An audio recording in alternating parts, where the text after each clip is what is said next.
사건은 어느 날 갑자기 벌어지지 않습니다. 대부분의 비극은 이미 오래전부터 신호를 보내고 있었습니다. 누군가는 도움을 요청했고, 누군가는 두려움을 기록으로 남겼으며, 누군가는 이 사람은 위험하다고 분명히 말했습니다. 그러나 그 신호는 막아주는 손이 아니라 서류 속 문장으로만 남아 있었습니다. 2025년 6월, 대한민국 전체를 충격에 빠뜨린 한 스토킹 살인 사건.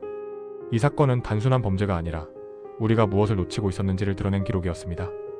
오늘 사건 기록은 그날로 향했던 시간을 처음부터 다시 따라갑니다. 사건 기록, 함께 보시죠. 본 영상은 실제 사건을 바탕으로 한 재구성 영상입니다. 일부 장면에는 폭력적이거나 자극적인 내용이 포함되어 있습니다. 임산부, 노약자 및 심약하신 분들은 시청을 삼가주시기 바랍니다. 이 사건의 시작은 폭력도 살인도 아니었습니다. 시작은 관계였습니다. 가해자 A씨와 피해자 B씨는 과거 짧은 기간 연인 관계였던 것으로 알려져 있습니다.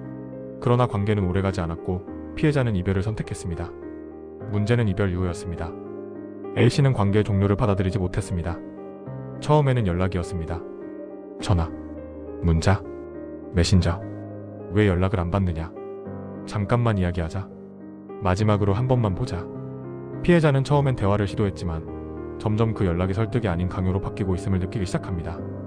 연락의 횟수는 하루 수십 통으로 늘어났고 거절할수록 말의 톤은 날카로워졌습니다. 어느 순간부터 A씨는 피해자의 일상에 등장하기 시작합니다. 퇴근길, 집 앞, 자주 가는 편의점. 피해자는 우연이라고 믿고 싶었지만 그 횟수는 우연의 범위를 벗어나고 있었습니다. A씨는 피해자의 동선을 정확히 알고 있었습니다. 몇 시에 퇴근하는지, 어느 길로 돌아오는지, 누구와 함께 있는지.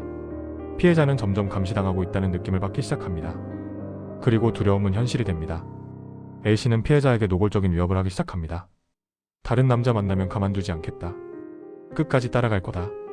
한 번은 흉기를 소지한 채 접근한 정황도 확인됩니다. 그 순간 피해자는 이 상황이 더 이상 혼자 감당할 수 있는 문제가 아님을 깨닫습니다. 피해자는 경찰에 신고합니다.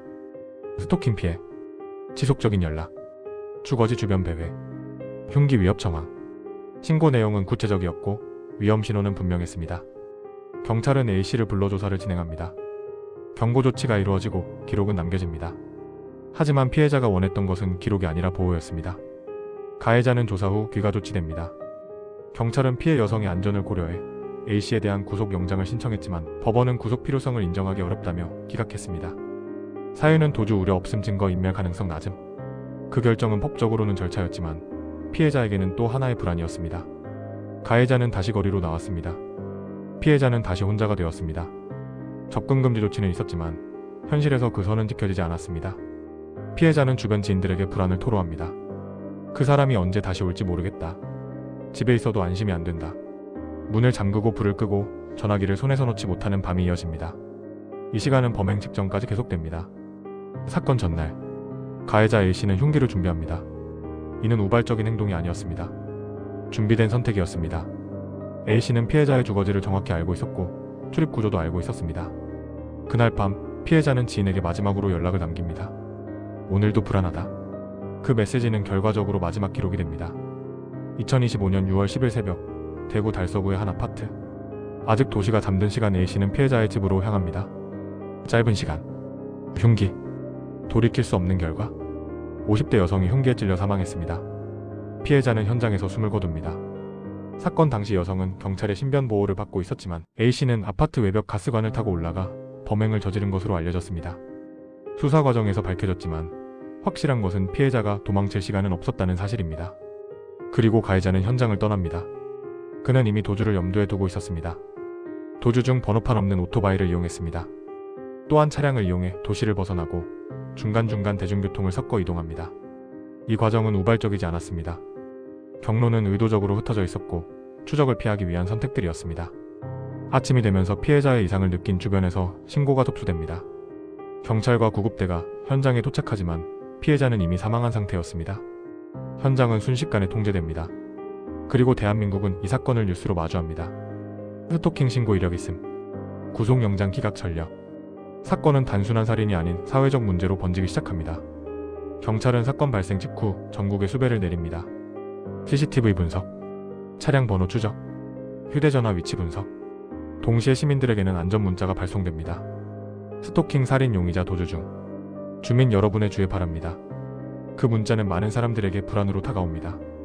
누군가는 문을 잠그고 누군가는 아이를 집 안으로 들였습니다. 가해자는 그 나흘 동안 대한민국 어딘가에 숨어 있었습니다. 경찰 수사는 시간과의 싸움이었습니다. 가해자의 이동 동선은 짧은 구간마다 끊어져 있었습니다. 차량을 타고 이동한 뒤 버스로 갈아타고 다시 도보로 이동합니다. 의도적인 흔적 지우기. 경찰은 CCTV 수백 대를 하나씩 연결합니다. 편의점, 버스 정류장, 골목길, 그리고 하나의 방향이 보이기 시작합니다. 충청권. 수사는 세종시 일대로 집중됩니다. 드론과 탐지견이 투입되고 야간 수색이 이어집니다. 이 시점에서 경찰은 이 사건이 더 이상 단순 검거가 아닌 2차 피해 방지의 문제임을 인식합니다. 2025년 6월 14일 밤 10시를 조금 넘긴 시각, 사건 발생 나흘째 되던 날 밤, 세종시 조치원의 판도상, 창고와 주택이 섞인 조용한 거리. 경찰은 한 남성을 주시합니다.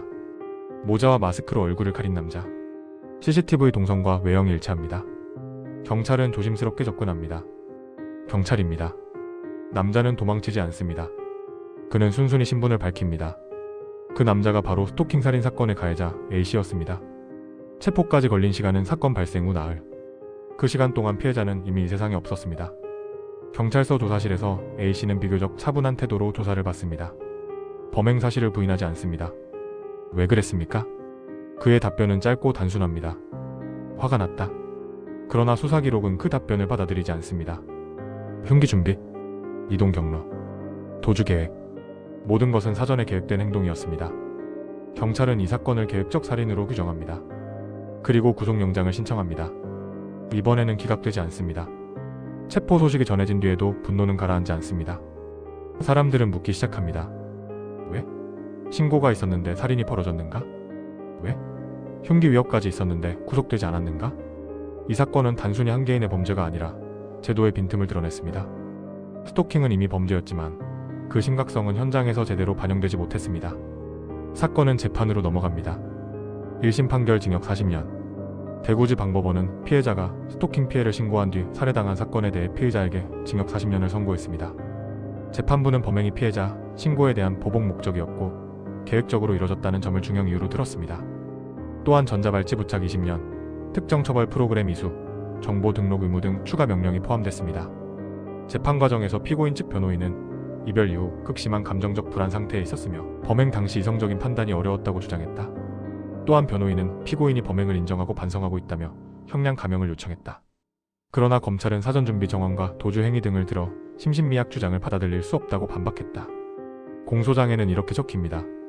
지속적인 스토킹과 흉기 준비를 통해 피해자를 살해한 계획적 범행. 재판은 가해자를 처벌하기 위한 과정이지만 동시에 사회의 책임을 되묻는 시간이기도 합니다. 이 사건이 계기가 되어 스토킹 범죄처벌법 개정 움직임 피해자 접근 금지 및 보호장치 강화 신고 후 보호 조치의 우선성 확보? 같은 법제도 개선 논의가 진행 중입니다. 이 사건은 특별하지 않습니다. 비슷한 신고는 지금도 이어지고 있습니다.